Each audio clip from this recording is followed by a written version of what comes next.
ఆకాశంలో ఎగిరే పక్షులన్నిటికీ పక్షులకు రాజేది. ఎందుకు అది రాజో తెలుసా? అన్ని పక్షుల కంటే ఎత్తు ఎగరగలిగిన పక్షి. అంత మాత్రమే కాదు, ఏ పక్షి అయినా 5 సంవత్సరాలు, 10 సంవత్సరాలు, 15 సంవత్సరాలు, 20 సంవత్సరాల కంటే ఎక్కువ బ్రతకదు. పక్షిరాజు ఆల్మోస్ట్ 70 సంవత్సరాలు బ్రతుకుతుందట. 70 సంవత్సరాలు.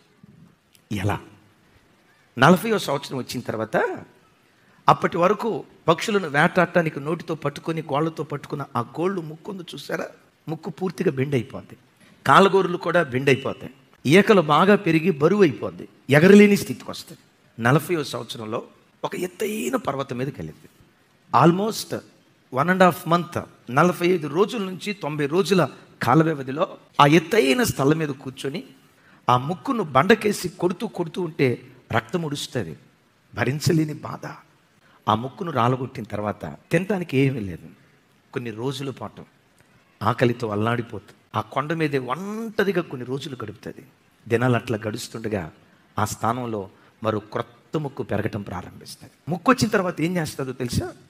కాళ్ళకున్న గోల్డ్ ముక్కుతో పేకటం, బండకేసి కొట్టడం, ఆ 10 వేళ్లకున్నటువంటి కోర్లు ఒక్కొక్కటి ఎస్ రక్తం కారుతుంది, అయినా పోరాడుతుంది.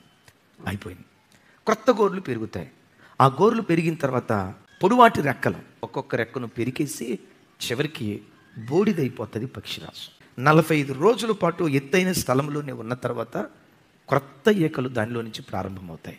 ఎప్పుడైతే క్రొత్త రెక్కలు వచ్చాయో పక్షిరాజు రెక్కలు చాపి పైకి ఎగురుతూ మరలా వేటాడడానికి వెళ్ళి 30 సంవత్సరాలు అదనంగా అది బ్రతకడం ప్రారంభిస్తుంది.